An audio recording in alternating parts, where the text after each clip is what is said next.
हाँ तो बताओ बच्चों, एक इंसान के शरीर में सबसे लंबी हड्डी कौन सी होती है और उसका क्या नाम है? कनिका मैम इस सरकारी स्कूल की बायोलॉजी टीचर है। उसने जो सवाल पूछा था, सारे बच्चे उसका जवाब याद करने में लग गए। तभी उनकी नजर क्लास में लास्ट बेंच पर बैठी एक बच्ची पर पड़ी जो अपना सिर खुजला रही थी, और उसने काफी देर बाद आंसर बताने के लिए अपना हाथ उठाया। अरे वाह गरिमा, तुम्हें आंसर पता है? जी हाँ मैडम। तो बताओ फिर। मैडम जी, वो हमारे शरीर की जांघ की हड्डी सबसे लंबी होती है। अरे वाह, शाबाश। और उसे क्या कहते हैं? मैडम जी, उसे फीमर कहते हैं। वेरी गुड गरिमा। सारे बच्चे सोचते रह गए और तुमने सिर खुजलाकर एकदम सही जवाब दे दिया। कनिका मैम की बात सुनकर वहाँ मौजूद सारे बच्चे हंसने लगे और उनकी हंसी सुनकर गरिमा उदास हो गई। कनिका मैम को समझ ही नहीं आया कि उन्होंने ऐसा क्या कह दिया कि सारे बच्चे हंसने लगे और गरिमा मायूस हो गई। फिर अगले दिन, बच्चों आज का सवाल है कि एक स्वस्थ इंसान का दिल 1 मिनट में कितनी बार धड़कता है? बच्चे फिर से जवाब याद करने की कोशिश करने लगे कि तभी गरिमा ने सिर खुजलाते हुए हाथ खड़ा किया। अरे वाह गरिमा, फिर से शाबाश। बताओ उत्तर क्या है? मैडम, 60 से लेकर 100 बार तक। वेरी गुड गरिमा, तुम्हारा दिमाग तो बहुत तेज दौड़ता है। कनिका मैम के मुंह से अपनी तारीफ सुनकर गरिमा बहुत खुश हुई, पर तभी किसी शरारती बच्चे ने कहा, हाँ, इसका दिमाग बहुत तेज दौड़ता है क्योंकि इसके सिर में जुएं भी तो उतनी तेजी से दौड़ती हैं। उस बच्चे की बात सुनकर फिर से क्लास के सारे बच्चे हंसने लगे। अब की बार कनिका मैम ने भी ये बात सुन ली थी। उन्होंने उस शरारती बच्चे को बहुत डांट लगाई और फिर उन्होंने गरिमा की तरफ देखा जो लगातार रोई जा रही थी, तो उन्होंने जाकर उसे समझाकर चुप करा दिया। फिर कुछ दिन बाद स्कूल में परीक्षाएं हुई, लेकिन गरिमा जो क्लास में सारे सवालों के जवाब सही देती थी, वो 100 में सिर्फ 40 नंबर ही ला पाई। उसके नंबरों को देखकर कनिका मैम हैरान थी, तो उन्होंने गरिमा को अपने पास बुलाया। गरिमा, ये क्या है बच्चे? तुम्हें तो हर सवाल का जवाब पता होता था, फिर परीक्षा में क्या हुआ, इतने कम नंबर? सॉरी मैडम, आगे से ऐसा नहीं होगा। देखो तुम रो मत, मुझे बताओ क्या दिक्कत है? तुमने पढ़ाई नहीं की थी क्या? मैडम जी, पढ़ाई तो बहुत की थी, मुझे पढ़ना भी पसंद है, लेकिन क्या? मैडम, मुझे ये जुए पढ़ने नहीं देती। मेरे सिर में बहुत सारी जुए हैं, इसी वजह से मैं सारा दिन अपना सिर खुजलाती रहती हूँ, और जुओं की वजह से ही कोई बच्चा मुझसे बात नहीं करता है और न ही कोई मेरे साथ बैठता है। सारा दिन वो लोग मेरा मजाक उड़ाते रहते हैं। गरिमा की बात सुनकर कनिका मैम ने पहली बार उसके सिर को ध्यान से देखा, तो उन्होंने भी महसूस किया कि वाकई गरिमा के सिर में बहुत सारी जुएं थी और साफ साफ दिखाई दे रही थी। तुम परेशान मत हो बेटा, सब ठीक हो जाएगा। तुम अपनी पढ़ाई पर ध्यान लगाओ, और हाँ, कल अपने मम्मी पापा को अपने साथ यहाँ स्कूल लेकर आना। ठीक है मैडम जी। अगले दिन गरिमा अपने माता पिता को स्कूल लेकर आई। नमस्ते मैडम जी। नमस्ते जी, मैंने आप दोनों को गरिमा के बारे में कुछ बात करने के लिए बुलाया है। देखिए, आपकी बेटी पढ़ने में बहुत होशियार है, लेकिन फिर भी उसकी सारी मेहनत बेकार हो जाती है। वो बस जैसे तैसे पास ही हो रही है। जी हाँ मैडम जी, गरिमा ने बताया हमें, वो बेचारी अपने सिर के जुओं से बहुत परेशान है। गरिमा ने हमें बताया था कि वो सारा वक्त अपने सिर में खुजली करती रह गई और उतने में पेपर का समय पूरा हो गया, जबकि उसे सब आता था, पर फिर भी वो सब कुछ नहीं लिख पाई। हाँ, तो यही तो मैं आप दोनों से कहना चाहती हूँ कि गरिमा को अपने सिर की सफाई रखनी चाहिए और आप दोनों को इस बात पर ध्यान देना चाहिए। नहीं मैडम जी, बात वो नहीं है। वो अपना सिर साफ रखती है, रोज नहाती भी है, पर जुएं उसके सिर से जाते ही नहीं। उसकी इस बीमारी से तो हम बहुत परेशान हैं। देखिए, एक बात समझ लीजिए कि ये कोई बहुत बड़ी बीमारी नहीं है। कई बार गंदगी की वजह से सिर में जुएं पड़ जाती हैं और कई बार कुछ और कारणों की वजह से भी ऐसा हो सकता है। मैडम, हमने इसका इलाज कराने की भी कोशिश की। वो एक डॉक्टर थे, डरला मोटोजी। हाँ, मैं समझ गई, डर्मेटोलॉजिस्ट। फिर क्या हुआ? उनकी फीस और इलाज बहुत महंगा था, तो हम उनके पास जा नहीं पाए। मैं एक छोटा सा किसान हूँ, मेरे पास ज्यादा पैसे नहीं है। अच्छा, एक काम कीजिए, मैं ये पता लिख कर दे रही हूँ, आप उन डॉक्टरों से मिल लीजिए। ये भी डरला मोटोजी हैं? हाँ, ये भी वही हैं और बहुत अच्छे डॉक्टर हैं। पर मैडम जी, इनकी फीस। आप फिक्र मत कीजिए, वो मेरे पति हैं, आपसे इलाज के पैसे नहीं लेंगे। कनिका मैम की बात सुनकर गरिमा के माता पिता को बड़ी राहत मिली। अगले ही दिन वो गरिमा को डॉक्टर आकाश के पास ले गए। डॉक्टर साहब नमस्ते। नमस्ते। डॉक्टर साहब, वो हमें मैडम जी ने भेजा है। अच्छा अच्छा, तो आप गरिमा के माता पिता हैं और तुम गरिमा होगी, है ना? जी सर। आओ भाई गरिमा, यहाँ मेरे पास आकर बैठो। देखें तुम्हारे सिर की क्या हालत है। डॉक्टर आकाश ने गरिमा का सिर पकड़कर उसे अच्छे से देखा और फिर देखिए, ये गंदगी की वजह से नहीं है, बस थोड़ा सा इन्फेक्शन है। ये जुएं आम शैम्पू या घरेलू नुस्खों से नहीं जाएंगे। तो फिर डॉक्टर साहब, क्या इसका कोई इलाज नहीं है? अरे अरे घबराइए नहीं, ऐसा कुछ नहीं है। मैं कुछ दवाई और लोशन लिख कर दे रहा हूँ, बाहर स्टोर से ले लीजिए। और हाँ, उन्हें कह देना कि मैंने भेजा है, तो वो आपसे पैसे कम लेंगे। डॉक्टर आकाश और कनिका मैम बहुत अच्छे इंसान थे। उन्होंने गरिमा और उसके घर वालों की बहुत मदद की थी। अब गरिमा वक्त पर आकाश की लिखी दवाइयाँ खाती और सर में लोशन लगाती। कुछ दिन बाद उसके सिर से जुएं जड़ से गायब हो गए और फिर कई दिनों के बाद, नमस्ते मैडम जी। नमस्ते गरिमा, कैसी हो? अरे वाह, तुम्हारे बाल तो बहुत ही प्यारे लग रहे हैं। हाँ जी मैडम जी, और देखिए ना, अब मेरे सिर में एक भी जू नहीं है। डॉक्टर साहब ने और उनकी दवाइयों ने तो कमाल ही कर दिया। हस्बैंड किसके हैं? कनिका मैम की बात सुनकर गरिमा जोर जोर से हंसने लगी। कुछ दिन बाद स्कूल में फिर से परीक्षाएं आई। इस बार गरिमा ने पहले से भी ज्यादा मेहनत की और पूरा पेपर अच्छे से दिया। जब परीक्षा का रिजल्ट आया तो सभी हैरान रह गए, क्योंकि गरिमा पहली बार अपनी क्लास में फर्स्ट आई थी। और इस बार क्लास में फर्स्ट आई है गरिमा, पूरे 98% मार्क्स के साथ। स्कूल के सभी बच्चों के साथ साथ उनके माता पिता और स्कूल का बाकी स्टाफ भी वहाँ मौजूद था।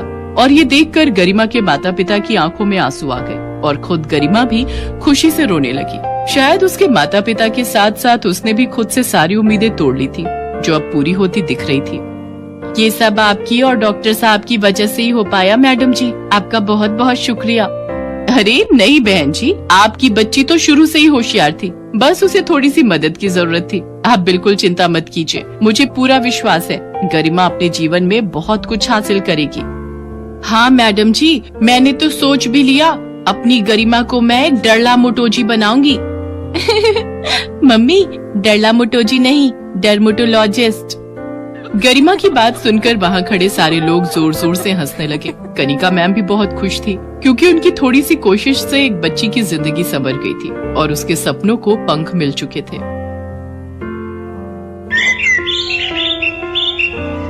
पारुल 10 साल की एक बहुत ही मासूम लड़की थी। उसके सिर पर बाल नहीं उगते थे, इस कारण वो गंजी थी।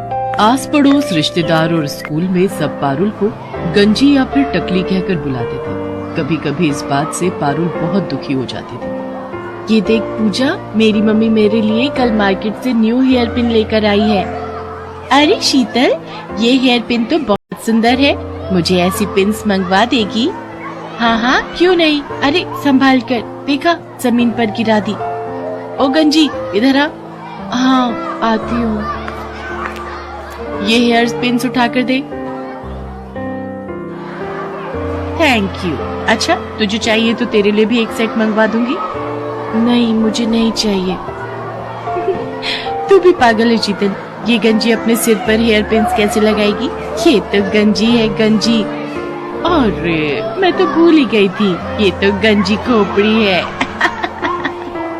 तभी वहाँ क्लास टीचर आ जाती है और सब बच्चे खड़े हो जाते हैं। गुड मॉर्निंग बच्चों, आज आप सबके लिए एक बहुत अच्छी न्यूज है। हमारे स्कूल में एक बहुत बड़े लेवल का फैशन शो होने जा रहा है, इसलिए आप सब भी उसकी तैयारी शुरू कर लें। वाओ, फैशन शो, फिर तो मैं ही सबसे सुंदर दिखूंगी। यार शीतल, तू तो बहुत घमंडी है, हम भी तो सुंदर लग सकते हैं, तू अपने बारे में क्यों सोचती है? ये बात तेरी अच्छी नहीं है। अरे नहीं नहीं, मेरा वो मतलब नहीं था, तुम सब भी सुंदर बन जाना। पर मैं एक रिच फैमिली से बिलोंग करती हूँ, तो मेरे मॉम डैड तो मेरे लिए महंगी ड्रेस खरीद ही देंगे। तेरे मम्मी पापा तो जॉब करते हैं ना, तो तेरे लिए इतनी महंगी ड्रेस नहीं खरीद पाएंगे। और मेरे तो बाल भी कितने लंबे और सुंदर हैं, मैं तो अपने बालों में पार्लर से कोई भी अच्छा सा स्टाइल बनवा सकती हूँ। तुम लोगों के बाल भी बहुत छोटे छोटे हैं, बिल्कुल उस गंजी पारुल की तरह। शीतल की बातों को सुनकर पूजा गुस्से में आ जाती है, पर वो उस वक्त उसे कुछ नहीं कहती। पारुल रोती हुई घर जाती है। पता नहीं कैसे स्कूल में मेरी बच्ची का एडमिशन करवा दिया, सारे बच्चे इसका मजाक उड़ाते हैं, कब तक सहन करेगी? बड़ी मुश्किल से तो ये स्कूल मिला है, हमारे बजट में भी है, और फिर बच्चे हैं, बच्चों की तो आदत ही होती है एक दूसरे का मजाक उड़ाने की। पारुल बिटिया, हमें कभी भी किसी की बात का बुरा नहीं मानना चाहिए। अगर हम ऐसे ही हर किसी की बात का बुरा मानने लगे तो जीवन काटना बहुत मुश्किल हो जाएगा बच्चे।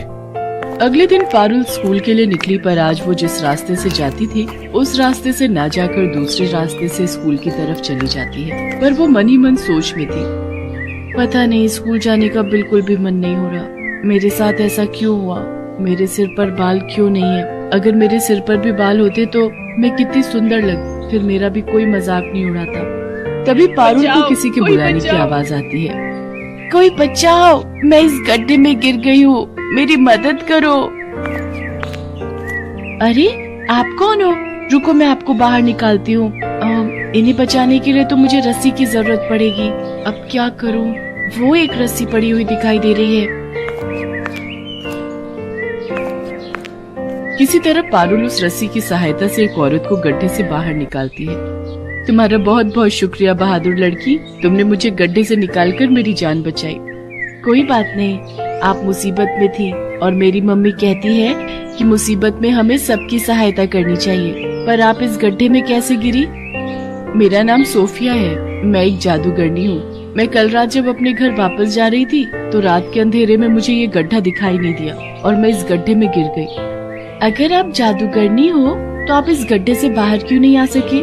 क्योंकि मेरा जादू सिर्फ दूसरों पर काम करता है, मैं अपने ऊपर अपने जादू का उपयोग नहीं कर सकती। तुमने मेरी सहायता की है, बताओ मैं तुम्हारी क्या मदद कर सकती हूँ? तुम्हें अगर मुझसे कुछ चाहिए तो मैं जादू से तुम्हें वो दे सकती हूँ। क्या आप जादू से कुछ भी दे सकती हो? हाँ बिल्कुल, तुम मुझसे जो भी मांगोगी और मेरे बस में होगा तो मैं अवश्य दूंगी। क्या आप मेरे सिर पर बाल उगा सकते हो? सब मुझे गंजी कहकर बहुत चिढ़ाते हैं। मेरे स्कूल में फैशन शो होने वाला है। बस इतनी सी बात, अभी लो। जादूगरनी छड़ी घुमाए, सिर पर लंबे बाल आ जाए। और देखते ही देखते पारुल के सिर पर लंबे और सुंदर बाल आ जाते हैं। अब वो गंजी नहीं थी। पारुल, तुम्हारे सिर पर असली बाल है, ये बात किसी को मत बताना। जब समय आएगा तो सबको खुद पता चल जाएगा। अभी तुम सबसे यही कहना कि तुमने बालों के लिए एक विग खरीदा है। अब तुम स्कूल जाओ और कभी भी मेरी जरूरत हो तो 3 बार मुझे आवाज लगाना, मैं तुम्हारे सामने आ जाऊंगी। थैंक यू जादूगरनी आंटी, आप बहुत अच्छी हो।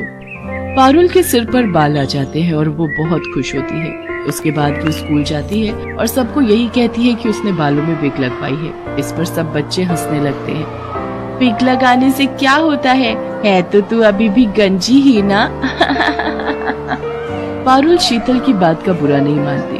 पारुल घर जाकर अपने मम्मी पापा को सारी सच्चाई बता देती है। कुछ दिन बाद फैशन शो था और वो बहुत सुंदर तैयार होकर फैशन शो के लिए स्कूल जाती है।